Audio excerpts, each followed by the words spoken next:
আসসালামু আলাইকুম। আজকে বড় বড় পুঁটি মাছ দিয়ে আলু বেগুন ঝোল করে রান্না করে দেখাবো, সঙ্গেই থাকুন।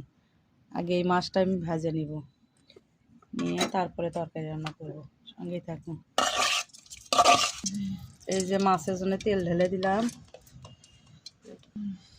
এই যে মাছ দিয়ে দিলাম, এই যে মাছ দিয়ে দিলাম, এই যে মাছ ভাজা হয়ে গেছে, দিয়ে দিলাম তেজপাতা, পেঁয়াজ, এগুলো দিলাম,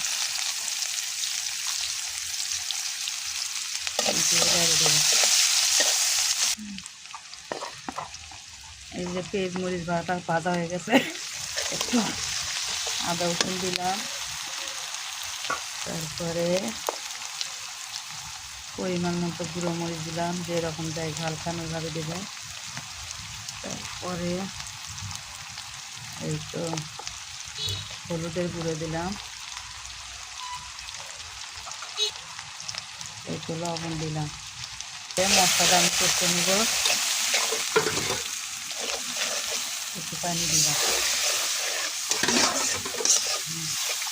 এই তো মশলা কষা হয়ে গেছে, আমি এখন ভিতরে আলু ঢেলে দিলাম, দিয়ে কষে নেব।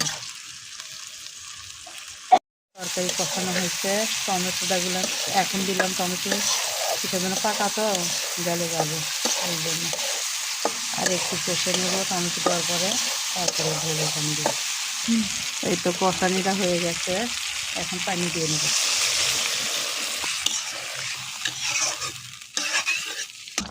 এখন তরকারির মধ্যে মাছ দিব, পুঁটি মাছ ভাজা, পুঁটি মাছ দিয়ে বেগুন আলু ঝোল। এখন একটু কষে নেব, জাল দিয়ে নেব। এখন ধনে পাতা দিয়ে দিলাম, ধনে পাতার সময় সব তরকারির মধ্যে ধনে পাতা থাকবে। এই যে আমার পুঁটি মাছের ঝোল কেমন হয়েছে অবশ্যই কমেন্ট করে জানাবেন। তো ভালো থাকবেন, আসসালামু আলাইকুম।